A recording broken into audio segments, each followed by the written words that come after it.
Hello and welcome back to my channel.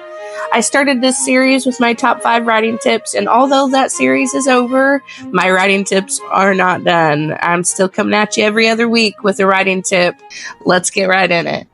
I don't know about you, but as a little girl, I believed the perception that you wrote while laying on your bed. Thanks, 90s tween movies. But you don't. That position is unreasonable. It's also hard on your back, your arms, your shoulders, and your wrists. In fact, not having good posture while writing could have negative long-term effects. Think of it this way.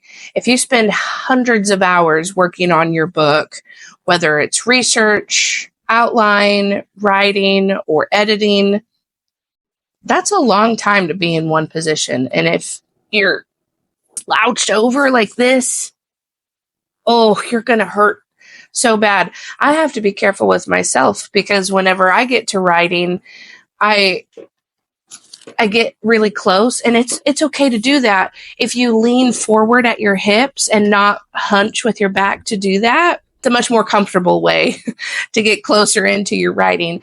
Whenever I'm doing research is when I hunch the most. I will be over on my desk like this and then writing, taking my notes. I start getting those aches and pains and I'm thinking, what on earth? And I'm like, oh yeah, my posture. And I have to sit back up. Before we go further, I want to invite you to take a second to subscribe. If you like hearing about writing and art tips, make sure to like this video and hit that notification icon so that you don't miss an episode. This may seem more like a general tip and not specific to writing, but this video won't take too much of your valuable time, and I'm hoping by the end of it, you feel encouraged and inspired to get writing. Okay, let's get back in it. Research shows that prolonged bad posture can cause rounded shoulders, a head tilt, back pain, general body aches and pains. That sounds miserable, and as someone who struggles with back problems, I know what it feels like to be in pain, and I don't want you to be in pain because you have a life outside of your book, and I want you to enjoy those moments between your keyboard. But no fear.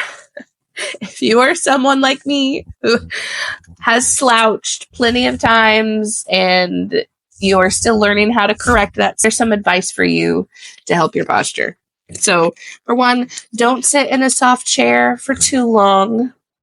Try to stand every 15 minutes if you can.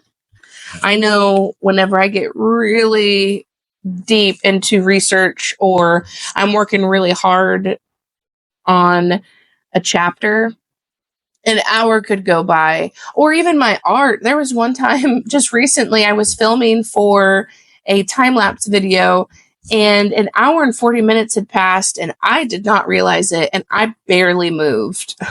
I tend to have a little bit better posture with my art because I tend to already have decent posture when I'm just sitting in a chair.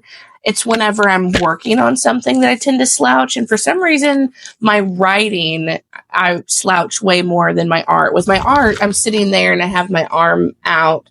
And it could also be that in my art training in college, we literally did exercise to have muscle memory with certain posture and motions. Stretching against your slouch. So if you hunch this way, then stretch back. If you tend to lean one direction, stretch the other way. Also, cross your feet at your ankles and not your knees. Thank you so much for watching. I promise there is a method to my madness. My tips are helpful advice. It's not any law or rules that I'm trying to push. Promise all of my tips will make sense. In the future, you'll see the progression of my advice. But if you follow me week to week, this may have seemed like more piddly advice. But I need y'all in top form to be writing. I need y'all feeling good so that you can write as much as you want because I want to read what you write. I I want to look at your artwork when you're done with it. And whether writing for you is part-time or full-time, you deserve to feel good. And I want you at the end of a writing session to stand up and feel awesome about what you just did. From the writing that you just did to taking care of your health while you were writing. Now get out there and get started writing. And don't forget, give yourself a compliment the next time you look at yourself in the mirror. You deserve it, and you need it. You need a good old compliment, and it's good to give them to yourself. I'll see you in the next one. Bye-bye! Also, don't forget to write in the comments, which type of tips do you look forward to the most? Is it my writing or my art tips? Let me know. Also, I linked some information in the description box about posture because you don't want to just take a YouTuber at their word. It's good to do your own research as well. And I made that easy for you by posting the link.